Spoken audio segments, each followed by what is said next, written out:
Okay, so what I'm doing here is working on my Mitsubishi 6G74 V6. This is one of the heads.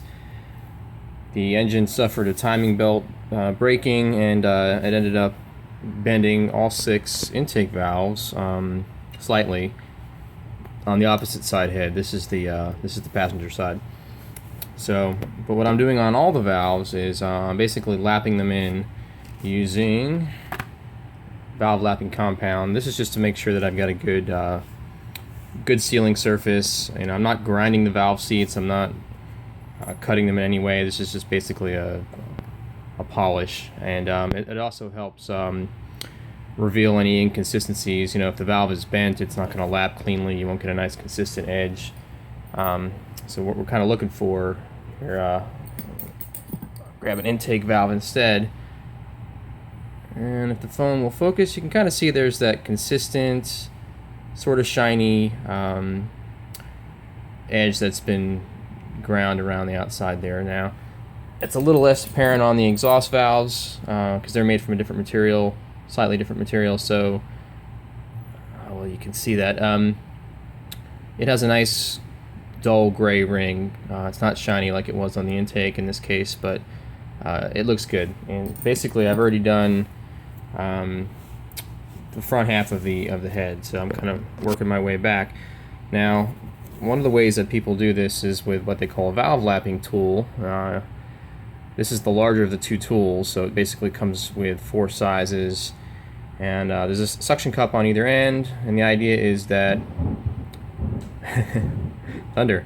The idea is that it basically sticks to the end of the valve, and you twist it back and forth with both hands like you're starting a fire, and it spins the valve in its seat.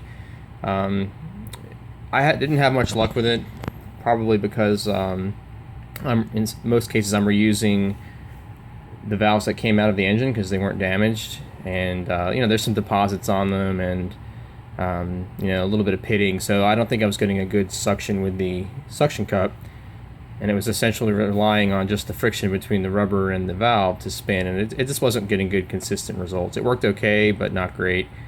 So then I started doing some reading, and some folks suggested a hand drill. I also saw some suggestions about using a power drill, which I think is a really, really bad idea. I think it's way too much torque and speed for, you could easily mess up your engine doing that. But the hand drill, this is a kind of a cheaper one, but it seemed like it was good quality. I think this was like 12 or 14 bucks on Amazon. Fancier ones will have two gears instead of just one. But I'm filming this with my phone, so I don't have a free hand, but I can kind of give you an idea how it works. So basically, it cranks just like a hand mixer would, And I've got a small hex bit chucked in it, and that's just basically to give this piece of silicone hose something to grip. So what I was doing with this was I was putting the valve in its seat, putting some compound on it, putting the hose over the valve stem and turning it, which worked great for turning it, but I couldn't really keep a consistent pressure on the valve, and it was, if I pulled up on the drill as I was turning it, it would have a tendency to pop off, even though it grips the valve stem pretty well. The hose was just popping off, and it was just not really working that great. So then I had the idea of, well, let's mimic the behavior of the valve springs. These big, heavy, can't possibly compress that by hand spring. I don't even know how many pounds of pressure this one is. Let's kind of mimic that behavior to hold the valve in place. Now, obviously, I didn't want that much pressure, so I bought a little pack of springs from Lowe's, and I kind of trimmed it down. Barely any pressure on that, maybe a couple pounds. I trimmed it down until I felt it was probably about what you apply to the valve if you were pushing on it with your finger. So, finger pressure, just enough that I can put the compound on it, hold it in place. It'll be consistent, and I should get a nice clean edge, and I'm pretty sure that's what I've gotten. Okay, so anyway, to keep the spring in place, 1/4-inch washer, and then I had bought a set of drill stops. They come in a bunch of different sizes, and the idea with these is you put it on the end of a drill bit if you're drilling holes, so it only goes in so far. So I believe this is the 5/16 size. The 1/4 inch was too small to fit over the valve stem. And in the end of it, there's a set screw, a hex screw. So we put that over the valve stem. And in order to keep the pressure consistent between all of them, I used a adjustable depth stop. I've got it set to a 1/2 inch. So basically I put that over the valve. Yeah, that set screws needs to be loosened a little bit. So this way, when I tighten the drill stop, there we go. When I tighten the drill stop, it'll be in the same place every time, always a 1/2 inch from the top, and that actually gives the piece of silicone hose, plenty to grip, and it works really, really great. So anyway, I'm gonna pause this while I tighten that screw in place, and then I'll show you how I do the valve lapping process. So actually, I'm going to take this valve out because before I tighten it, I need to put a little bit of the valve lapping compound. I found it was easier to do that before tightening everything in place. So I'm going to go ahead and do that now, and then I'll be back to show you how we lap the valve. Okay, I wanted to show you what the valves look like. So this is the next intake valve. I've already got the lapping paste, lapping compound spread all the way around it. I believe you can thin this stuff with water if it gets kind of gummy, but that really shouldn't be necessary. So just a thin layer kind of dabbed all the way around. It'll spread itself around when we lap the valve in with the drill.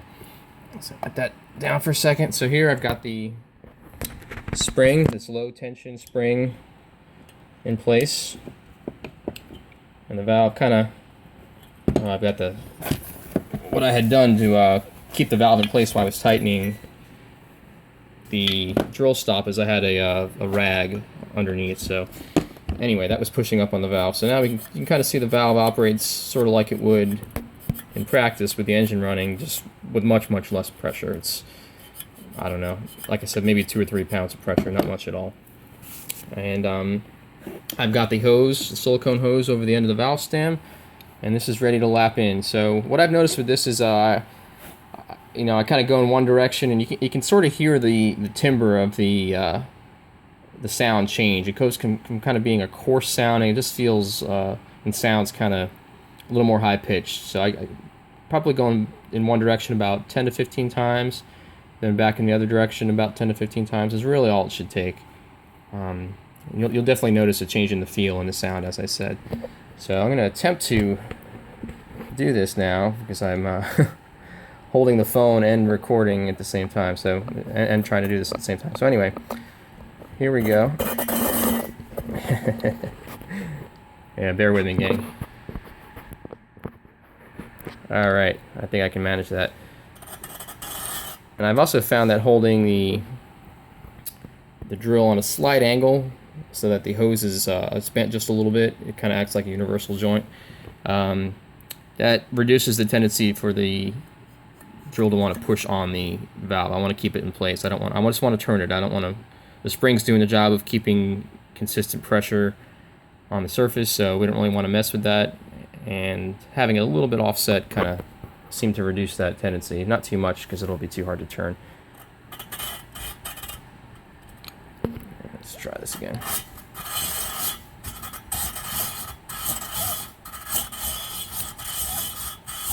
You can kind of hear how it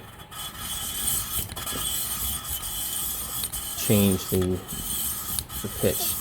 It's quieter now. I can feel that it's nice and smooth. And also, you would also notice if you had a bent valve stem, it may be binding to the point that you can't turn it at all. So it should definitely turn very smoothly. You probably could put a drop of oil on the valve stem. I haven't been doing it, but that's probably a good idea.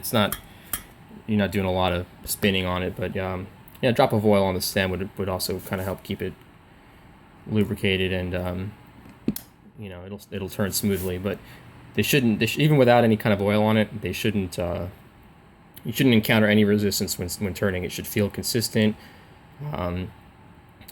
if you were to put your finger underneath, you would also be able to feel like any wobbling. I had one valve that was noticeably bent. It was binding when I was pushing it back into the valve guide from the bottom. It was the other 5 were bent, but not quite so noticeably. But what I really noticed when trying to lap them in is I was getting an uneven edge. So I'm going to take this one out off camera, but I wanted to show you kind of a before and after.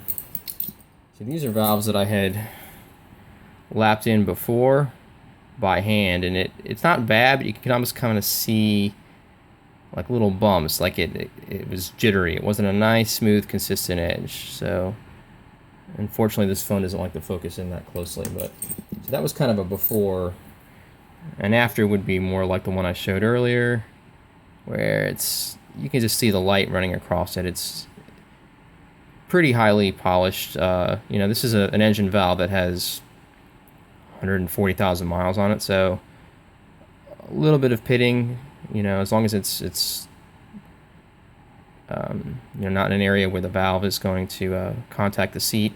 We call this clean edge on the valve itself. That's the valve face. But anyway, so yeah, I think you get the idea.